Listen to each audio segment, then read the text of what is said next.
చెల్లి హాస్పిటల్ నుంచి డిశ్చార్జ్ అయింది. ఇంకా చెల్లిని చూడ్డానికి అని చెప్పి వెళ్తున్నాము.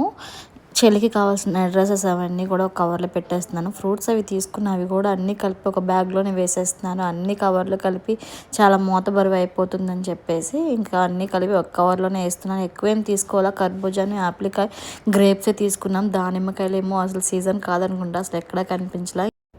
జానుని తీసుకెళ్ళట్లా, అమ్మ దగ్గర వదిలిపెట్టేసి వెళ్తున్నా. అత్తయ్య ఇంటి దగ్గర నుంచి బండి మీద తీసుకొచ్చేపాటికే నిద్రపోయింది. ఇంకా అప్పటికే టైం 9 అయిపోయింది.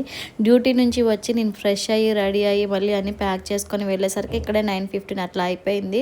దగ్గరే అనుకోండి ఇక్కడ నుంచి, కానీ ఎందుకులే ఇంకా జానుని తీసుకెళ్ళడం, ఇంకా ఎలాగో పడుకుంది కదా లెగదని చెప్పేసి ఇంకా జానుని తీసుకెళ్ళకుండా మేమే వెళ్ళిపోతున్నాం. దగ్గరే కాబట్టి ఇంకా ఎక్కువసేపు అయితే ఇంకా అక్కడ లేము. వెళ్ళి ఫ్రూట్స్ ఇచ్చేసి కాసేపు కబుర్లే చెప్పుకొని మాట్లాడుకొని వచ్చేసామన్నమాట. ఇంకా చాలా ఆకలేసేస్తుంది. నిజం చెప్పంటే అసలు మధ్యాహ్నం కూడా అసలు మేము ఫుడ్ ఏమీ తీసుకోవాలా, ఓన్లీ లిక్విడ్తోనే ఇప్పుడు వరకు ఉన్నాము. నైట్ ఏమైనా మంచిగా ఫుడ్ తిందాము అని చెప్పి, కానీ ఒక ప్లేస్కి వెళ్ళాము ఫుడ్ తిందామని, చాలా అంటే చాలా డిసప్పాయింట్ అయ్యాము. అసలు ఆకలి మీద ఉన్నప్పుడు కొత్త ప్లేసెస్లో ట్రై చేయకూడదు, చక్కగా సిల్వర్లోనో లేకపోతే ఎస్ఎంఆర్లోనో తీసుకెళ్ళిపోదాము, ఇంటికి కమ్మగా తినొచ్చు అని చెప్పి పనిమాల చెప్పాను. లేదులే ఇంకా రివ్యూస్ కూడా చాలా బాగున్నాయి. దాని తర్వాత ఏంటంటే వ్లాగర్స్ కూడా చాలామంది చెప్పారంటే ఇక్కడ ఫుడ్ చాలా బాగుంటుంది అని చెప్పి. ఆ రెస్టారెంట్ ఏంటి అనేది నెక్స్ట్ వీడియోలో అప్డేట్ ఇస్తాను. ఇంకా ఈ వీడియో అంతే, బాయ్ బాయ్.